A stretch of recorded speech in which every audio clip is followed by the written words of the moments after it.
Ang lupit nito. Ano ba yun? Pag uwi ko, galing trabaho, etong bubungad sa'yo. Biruin mo. Pagpasok ni kuya araw-araw, bubugbugin ko na yung kuya mo eh. With honors! Ang lupit ni kuya, no? Congrats sa'yo, di ba? Sa everyday na paggising sa umaga, sobrang napakasulit. Diba? Bale, hindi naman namin talaga, siyempre, sino ba naman ang hindi nagpe-pray ng ganito? Diba? Kumbaga, okay na yung makapase. Okay na yung makapasa. Masaya na yon, yung walang bagsak. Pero yung may ganito pa, ang lupet, no? Diba? Diba? Sobrang blessing na talaga to, yung mga ganito, diba? Worth it, diba? Makikita mo naman talaga si kuya, si Boss Amir. Talagang halos dito na nakatira sa lamesa. Kahit puro cellphone din. Diba? Ang walang niya, lagi nandito sa lamesa kasi nga, hindi niya tinitigilan yung assignment niya everyday. Kung ano man yung pinapagawa ng teacher niya, diba? Shoutout sa mga teacher ni Kuya, ayan o, ng Governor Isidro S. Rodriguez Sr. Memorial National High School, Cainta, Rizal. Actually kasi, yung bahay namin nasa side ng Antipolo. Yung kabila naman side is Cainta. So, nandito pa rin siya sa part ng Antipolo, pero nga lang, nandun siya sa part ng Cainta. Ako, naguguluhan din ako. Basta pag tumawid ka ng kabilang kalsada, Cainta na pala yun. Napakatindi, no? Diba? Ang kanyang class advisor, si Ma'am Eleanor S. Boticario. Thank you so much, Ma'am. Nasa matyagang pagtuturo niyo sa mga estudyante niyo, diba? Sa lahat ng mga estudyante na tinuruan niyo, Ma'am, diba? So, bali mo, nakalagay dyan, oh. Ang lupit niya, na.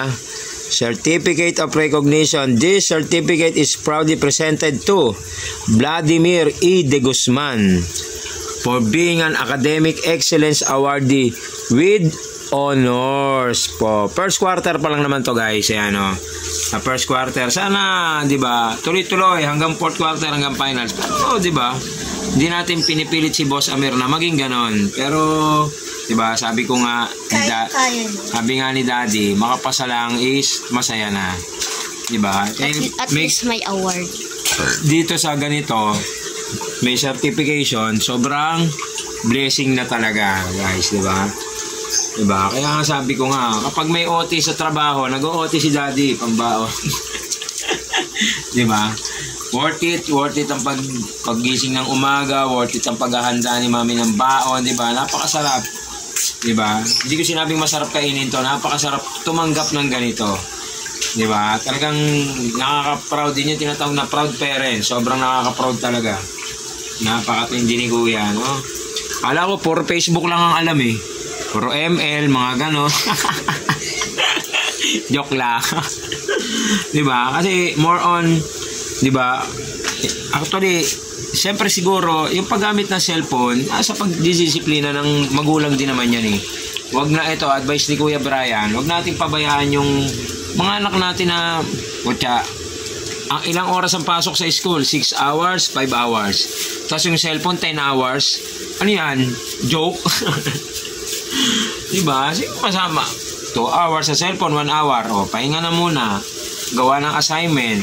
Aralin yung mga notebook, yung mga tinuturo ni teacher. Diba? Diba? O, saka ulit mag-cellphone. Hindi naman yung putik, buong araw mag-cellphone kayo.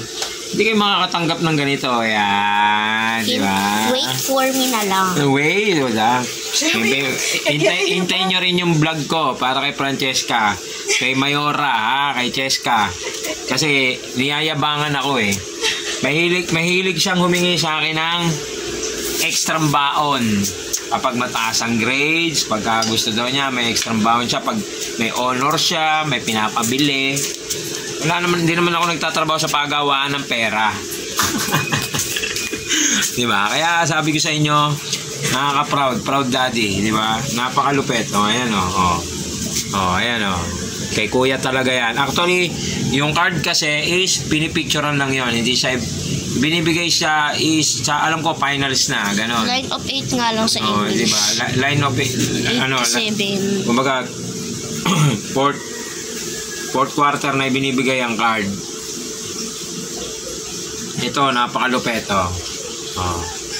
Napakatindi niyan. Kakauwi ko lang ha, galing trabaho. Kakabihis po lang. Kakabihis ko lang, di ba? Binigay agad sa akin ni Mayora to. Dahil, di ba, siyempre, tuwa rin siya kay kuya niya, di ba?